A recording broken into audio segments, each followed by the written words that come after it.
শুধু ভালোবাসা দিও বন্ধু। মুক্তির আগেই তীব্র আপত্তি জানিয়েছেন চিত্রনায়িকা মৌসুমী এবং তার স্বামী অভিনেতা ওমর সানি। তাদের অভিযোগকে ঘিরে এখন বিতর্কের কেন্দ্রে রয়েছে নির্মাতা হাসান জাহাঙ্গীর পরিচালিত কন্ট্রাক্ট ম্যারেজ। অভিযোগ অনুযায়ী কাজটি মূলত একটি টেলিফিল্ম বা নাটক হিসেবে নির্মাণ করা হয়েছিল, কিন্তু পরবর্তীতে সেটিকে পূর্ণ দৈর্ঘ্য সিনেমা হিসেবে মুক্তির সিদ্ধান্ত নেওয়া হয়, যা সম্পর্কে একেবারেই অবগত ছিলেন না মৌসুমী কিংবা ওমর সানি। এই নাটক থেকে সিনেমায় রূপান্তরের বিষয়টি এখন বিতর্কের মূল কেন্দ্রবিন্দু। কিভাবে এটা ছবি হয়? ছবির জন্য মৌসুমীর এগ্রিমেন্ট কোনো দেখাতে পারবেন? এর আগেও বিষয়টি ঘিরে একবার আলোচনা তৈরি হয়েছিল। কিছুদিন আগে পারিবারিক প্রয়োজনে বিদেশে গেলে মৌসুমীকে নিয়ে গুঞ্জন ওঠে নির্মাতা হাসান জাহাঙ্গীরকে নাকি তিনি বিয়ে করেছেন। পরে জানা যায় সেটি আসলে একটি শুটিং এর অংশ ছিল এবং কন্ট্রাক্ট ম্যারেজের কাজই তখন চলছিল।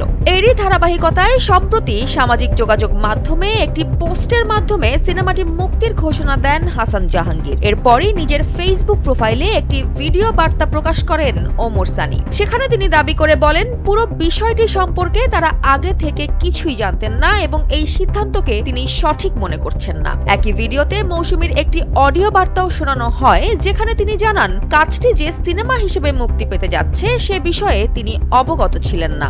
কন্ট্রাক্ট ম্যারেজটা একদমই 1 ঘন্টার একটা নাটক ছিল, আর 1 ঘন্টার নাটক যেমন হয় একটা ছোট্ট গল্প, ঠিক ওরকমই একটা ছোট গল্প। বাংলাদেশি চলচ্চিত্রের জনপ্রিয় অভিনেত্রী মৌসুমী অভিনীত কন্ট্রাক্ট ম্যারেজ আগামী 15 মে মুক্তির কথা রয়েছে প্রেক্ষাগৃহে, কিন্তু মুক্তির আগেই এই সিনেমাকে ঘিরে তৈরি হয়েছে তীব্র বিতর্ক। এ ব্যাপারে ভিডিও বার্তায় ওমর সানি বলেন, এটা কোনো সিনেমা নয়, আমেরিকায় একটি নাটকের শুটিং হয়েছিল, এভাবে মুক্তি দেওয়া ঠিক না, আমি এর প্রতিবাদ জানাচ্ছি। একই ভিডিওতে নিজের অবস্থান তুলে ধরেন মৌসুমী। তিনি জানান, প্রথমে 1 ঘন্টার নাটক হিসেবে তিনি এই কাজটি করেন, পরে সেটিকে টেলিফিল্ম হিসেবে মুক্তির কথা বলা হলেও শেষ পর্যন্ত সেটি সিনেমা হয়ে যাচ্ছে, যা তার অজান্তেই হয়েছে বলে দাবি করেন তিনি।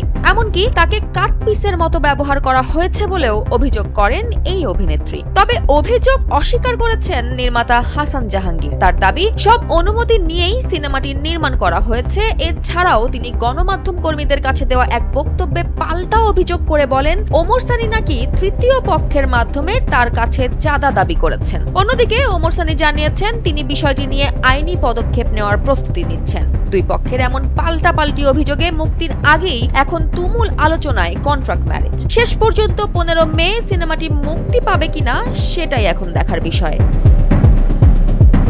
জয়া হাসান, NPB।